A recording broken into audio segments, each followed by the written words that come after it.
This article is from last week. We're going to discuss it before going to the charts. It's from Barron's.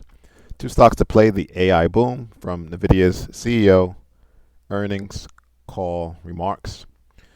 So last week, Nvidia announced their earnings, and it was a smash hit thanks to AI and how Nvidia drives AI applications. Nvidia said it saw broad-based AI demand from cloud computing providers, large consumer internet companies, startups, enterprises, grandmas and dads, etc.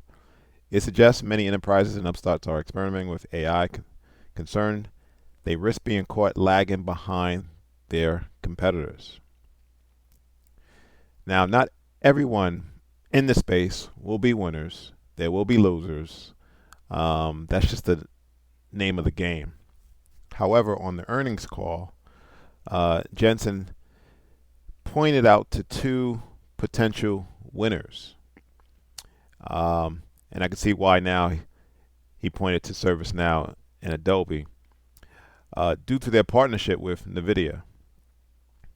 As examples of companies extending generative AI capabilities to their corporate customers in a smart way. So ServiceNow, I've heard of them. I don't know what they do. This is the first time I'm getting acquainted with them. But they use NVIDIA's technology to develop custom large language models to extend productive new functionality across the enterprise. Okay, that still doesn't mean anything to me. For example, the models can automate repeated human resources requests and customer service tasks using internal databases. Okay, now that's starting to make sense. So just productivity and efficiencies.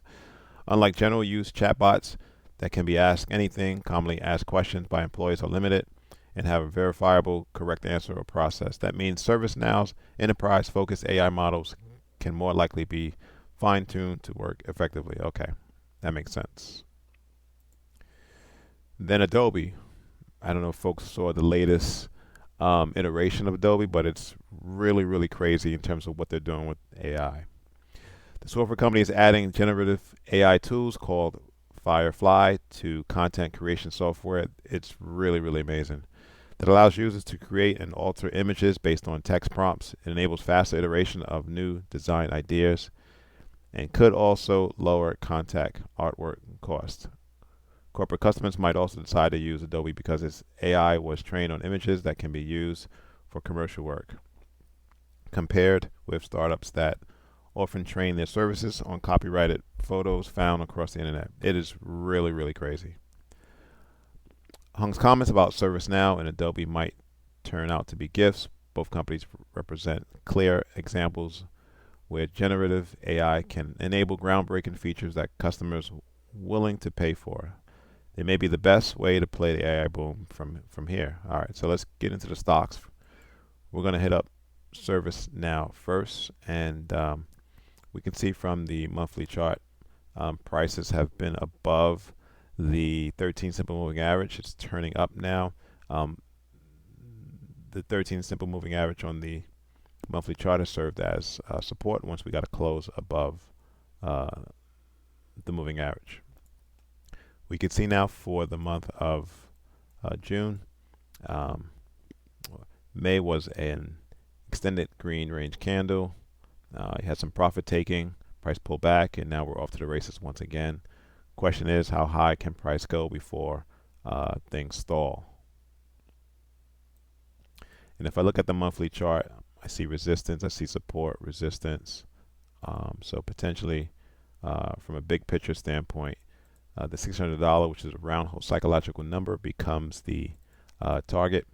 We're only $50 away from that target. If we go to the weekly chart, we can see, again, price breaching the two moving averages. We have a crossover, price pulls back. Those moving averages serve as support, not once, but twice before moving higher. We did have resistance here at the 505 level. But we broke out of that. And right now for the week, it appears that we're going to end the week as an indecision candle, which makes sense, right? This move from 425 to 550, has been straight up. Price is just taking a pause. But I would anticipate price moving higher. Look for a target at the $600 level. Let's check out Adobe.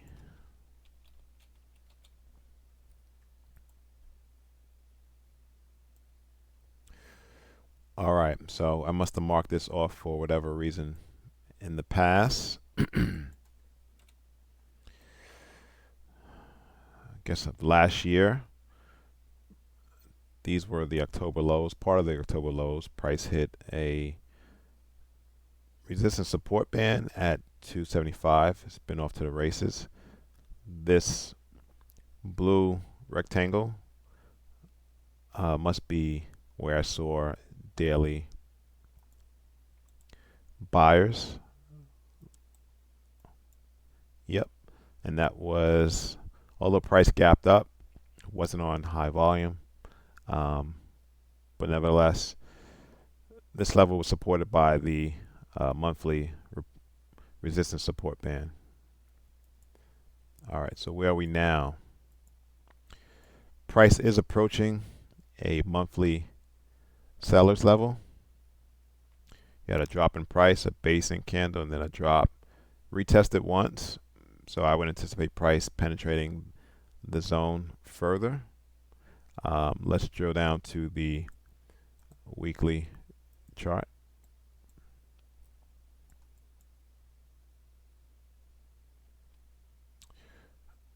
All right, so I'm just going to put a line in the sand at 460.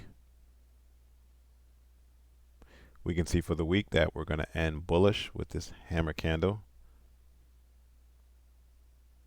The chart looks similar to ServiceNow, where price crossed over the moving averages, pulled back. The moving averages served as support. And now we're off to the races. Unlike ServiceNow, the current weekly candle is an indecision candle. On Adobe, it's going to be more than likely a bullish hammer candle. I do want to drill down to the daily chart just to see what we're looking at.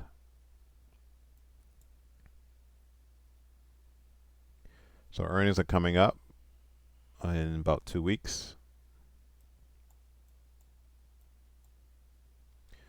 All right. Now I would say I love this level here, but it's not fresh, meaning price has already returned to that level.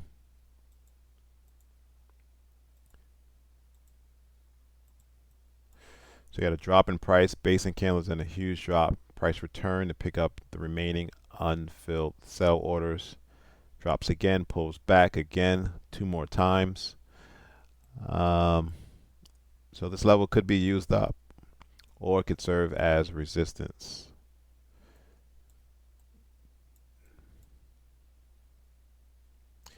So you got about another 40 points before you should get a reaction to price. So that's the analysis. From a sentimental standpoint, you have Jensen supporting and vouching for ServiceNow and Adobe. From a technical standpoint, there is still more upside in both stocks before price at least pauses. Thanks for watching. Subscribe. Please like the video.